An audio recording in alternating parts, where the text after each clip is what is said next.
السلام علیکم ورحمۃ اللہ وبرکاتہ۔ الحمد للہ وحدہ والصلاة والسلام علی من لا نبی بعدہ وبعد۔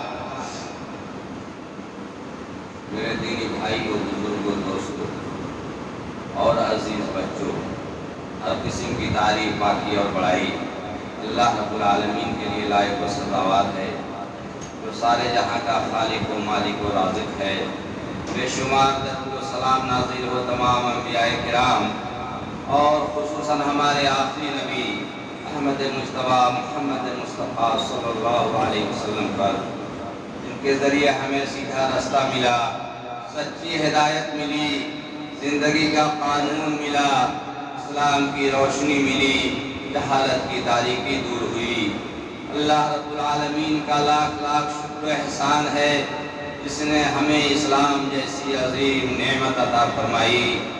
اس مختصر حمد و شکر کے بعد ہم آپ حضرات کی توجہ اس ماہ مبارک کی طرف پھیرنا چاہتے ہیں، جو ہمارے سر سے نہایت ہی تیزی کے ساتھ گزرتا جا رہا ہے۔ برادران اسلام، رمضان کا یہ مبارک مہینہ بڑا ہی عظیم مہینہ ہے۔ رمضان کا یہ مبارک مہینہ ہر سال ہمارے گناہوں کی مغفرت اور بخشش کے لیے آتا ہے، رحمتوں اور برکتوں کو اپنے دامن میں سمیٹنے کے لیے آتا ہے، اللہ سے قریب اور نزدیک کرنے کے لیے آتا ہے، ہمارے اندر تقوی اور پرہیزگاری پیدا کرنے کے لیے آتا ہے، گناہ کے جذبوں پر قابو پانے کے لیے آتا ہے۔ برادران اسلام، اسلام کے اندر جتنی بھی عبادتیں ہیں، سب کی سب اللہ رب العالمین کے لیے ہیں۔ خالص ایک اللہ کی عبادت ہر حال میں، ہر لحاظ سے مطلوب ہے۔ اللہ کی خالص عبادت میں غیر اللہ کی شرکت یا ساجھے کی کوئی گنجائش ہمارے مذہب اسلام کے اندر نہیں ہے۔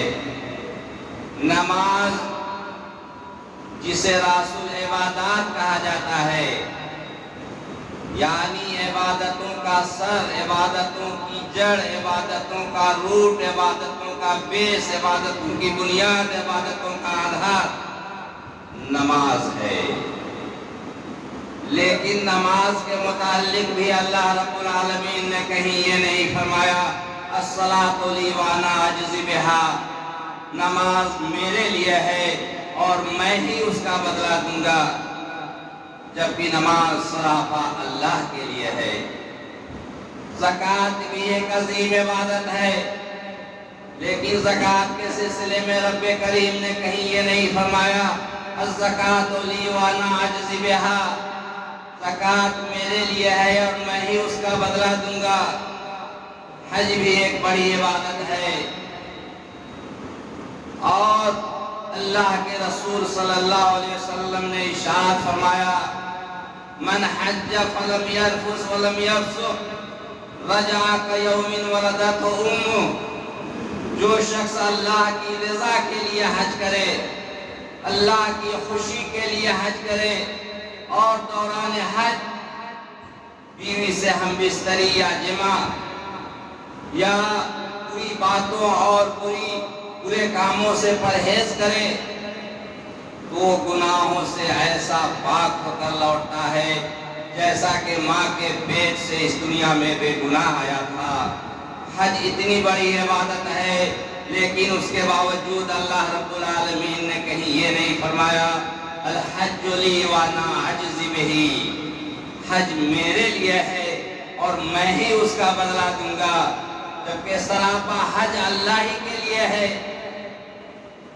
لیکن روزے کی خصوصیت دیکھیے، روزے کی وشیشتا دیکھیے، روزے کا کیریکٹرسٹک دیکھیے کہ اللہ رب العالمین روزے کے سلسلے میں خود فرما رہا ہے الصوم لی وانا اجزی بہی، روزہ میرے لیے ہے، میں ہی اس کا بدلہ دوں گا۔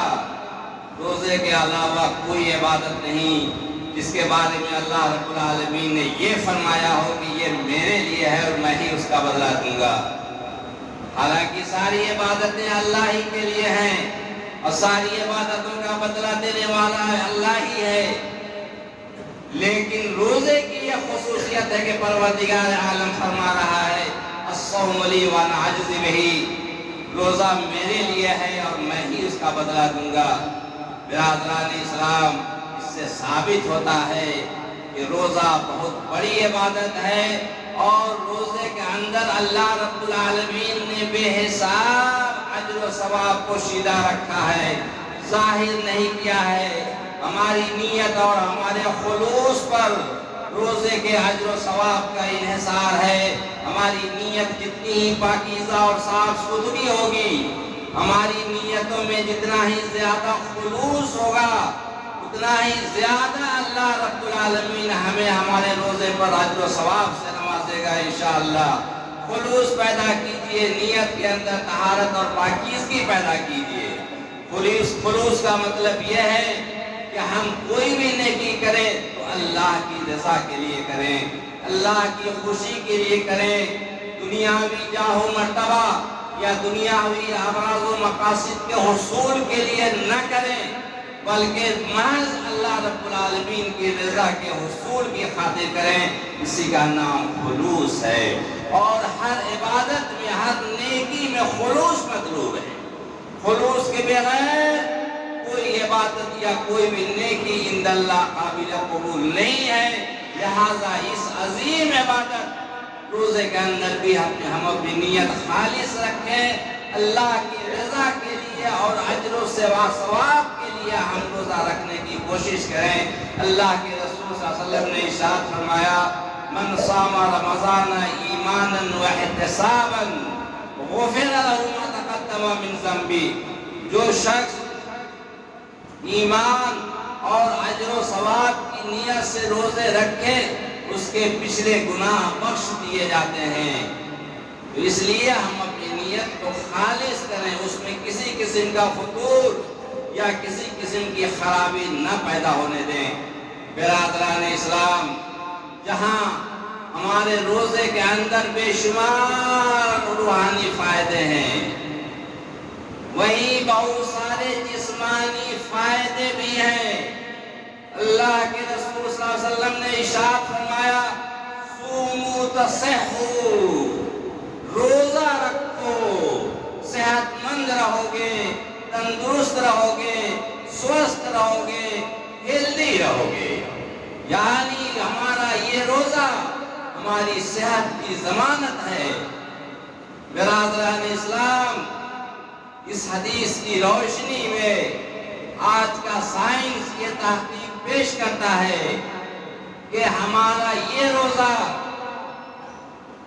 انسولین کو ریڈیوس کر کے، انسولین کو کم کر کے بلڈ شوگر کو کنٹرول کرتا ہے، سوجن سے فائٹ کر کے یا سوجن سے لڑ کر کے یہ روزہ ہمیں اچھی صحت پرووائڈ کرتا ہے، فراہم کرتا ہے۔ کولیسٹرول اور بلڈ پریشر کے لیول کو امپروو کر کے ہمارا یہ روزہ ہمارے ہارٹ کو، دل کو صحت مند، تندرست اور سوستھ بناتا ہے۔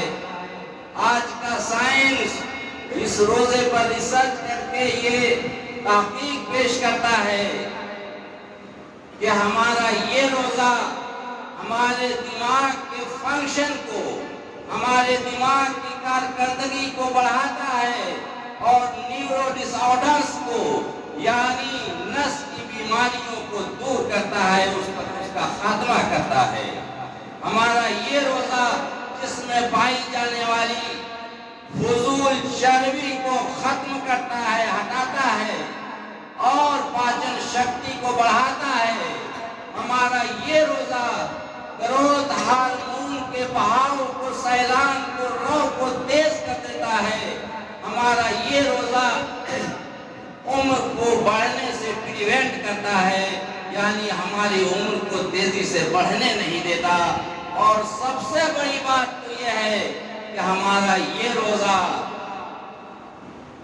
کینسر جیسی مہلک اور لا علاج بیماری کے پریونشن میں یا روک تھام میں ہماری مدد کرتا ہے۔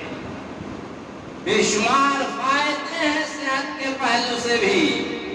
یہی وجہ ہے کہ ہمارے علاوہ دوسری قومیں بھی سال میں 10 دن 5 دن 8 دن 15 دن جو ہو سکے روزے رکھتی ہیں صحت کے لیے، بیماریوں سے نجات حاصل کرنے کے لیے، چھٹکارا پانے کے لیے.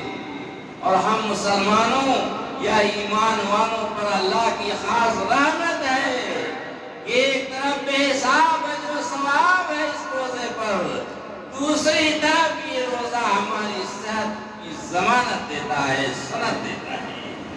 برادران اسلام، اس لیے ہم تمام قوموں میں سب سے زیادہ سعادت مند اور خوش نصیب قوم ہے، اس میں کوئی شبہ نہیں. صحیح بخاری کی روایت ہے، اللہ کے رسول صلی اللہ علیہ وسلم نے ارشاد فرمایا کہ میری امت سب سے بعد میں آئی، لیکن قیامت کے دن انجام کے لحاظ سے میری امت سب سے آگے رہے گی. تو پھر کیسے آگے رہے گی؟ روزہ چھوڑ کر کے، جس کے اندر اللہ نے بے حساب اجر و ثواب رکھا ہے، صحت کی ضمانت دی ہے. نماز سے غافل ہو کر کے جو اسلام کی بنیاد ہے، زکوٰۃ سے غافل ہو کر کے کہ جس کے بغیر مال کی صفائی ستھرائی نہیں ہو سکتی، حج کو اگنور کر کے یا نظر انداز کر کے جو اسلام میں ایک عظیم عبادت ہے، گناہوں میں ملوث کر کے جن گناہوں سے پاک رہنے اور دور رہنے کا حکم دیا گیا ہے. نہیں، اللہ رب العالمین کے احکام کی پیروی کر کے امت محمدیہ حساب و کتاب اور انجام کے لحاظ سے ساری امتوں سے قیامت کے دن آگے رہے گی انشاءاللہ. برادران اسلام، ضرورت ہے کہ ہم اللہ کے احکام کی پیروی کریں، کتاب اللہ اور سنت رسول اللہ کے مطابق اپنی زندگی گزاریں، تاکہ ہماری دنیا بھی بنے اور آخرت بھی سنورے. الہ العالمین ہم تمام مسلمانوں کے گناہوں کی مغفرت فرما، ہم تمام مسلمانوں کی نیکیوں کو قبول فرما، ہم تمام مسلمانوں کو گناہوں سے بچنے اور نیکیوں کے کرنے کی توفیق مرحمت فرما. آمین یا ارحم الراحمین. وآخر دعوانا الحمدللہ رب العالمین. والسلام علیکم ورحمۃ اللہ وبرکاتہ.